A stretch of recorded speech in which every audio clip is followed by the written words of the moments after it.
Le journal du miaou. Texte Jill Eggleton, illustration Richard Hoyt.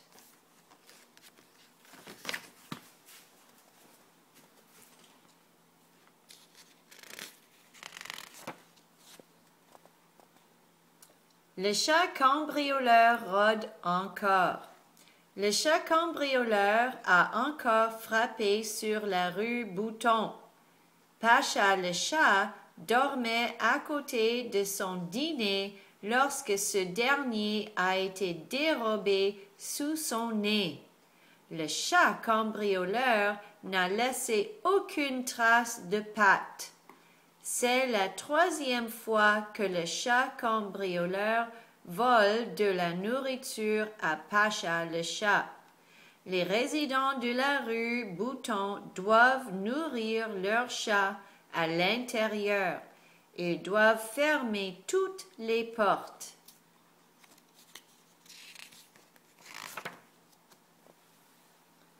Le trio tigré en concert. Dimanche dernier, le trio tigré a fait résonner ses tambours au bal des chats. Les chats sont venus de partout pour assister au bal. La nuit était très chaude. Il n'y avait pas de vent et la lune était énorme et brillante. Le trio tigré a joué de façon remarquable. Les chats ont remué la queue et tapé des pattes toute la nuit.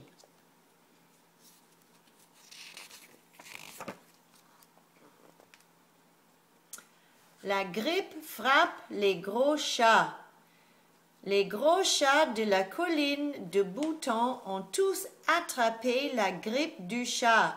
Le vétérinaire a affirmé: certains gros chats dorment trop près de la cheminée et sortent ensuite jusque tard dans la nuit.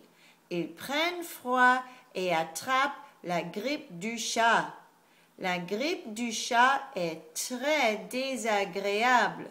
Les chats atteints ont les yeux rouges et éternuent sans arrêt. Quelques gros chats ont perdu leur miaulement.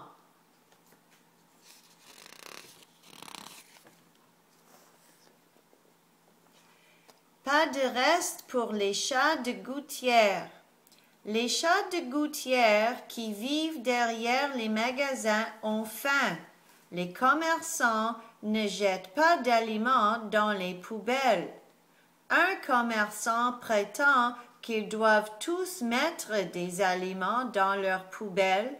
Il continue en disant: les chats de gouttière font du bon travail en chassant les rats. Si nous ne nous occupons pas des chats de gouttière, il y aura des millions de rats dans nos rues. Les gens ne viendront plus dans nos magasins.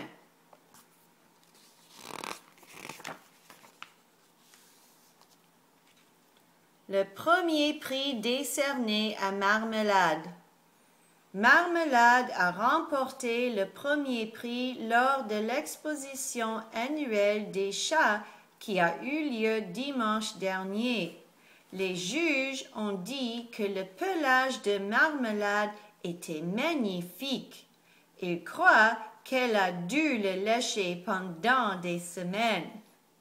Marmelade a reçu le ruban bleu, 10 côtelettes bien grasses et une grosse boîte de crème glacée. Sa propriétaire, Joanie Lebrun, était enchantée.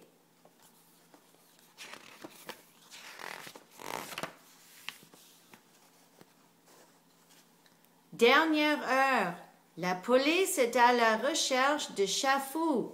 Chafou n'est pas à sa résidence de D'Auberville. Il a été aperçu pour la dernière fois près de la rivière. Il traversait le pont.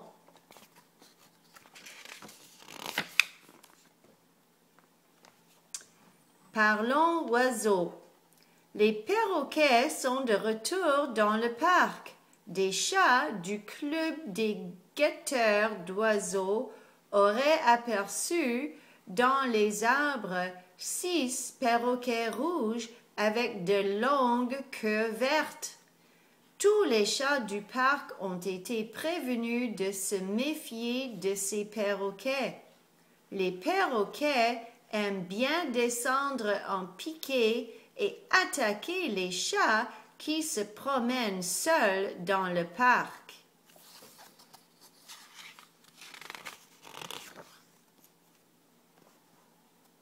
Les reportages.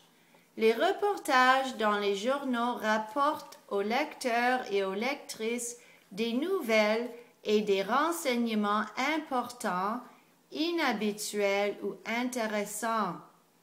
Un reportage débute par la partie la plus importante de la nouvelle, le titre. Le chat cambrioleur rôde encore.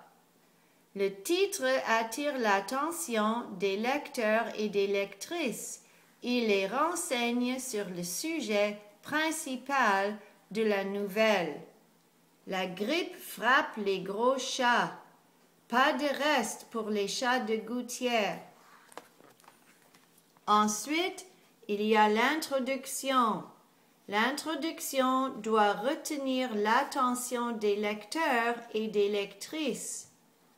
Les introductions doivent être courtes. Les introductions doivent renseigner les lecteurs et les lectrices au sujet des événements qui ont eu lieu, le quoi, les gens impliqués, le qui, du moment et de l'endroit où les événements se sont produits, quand et où.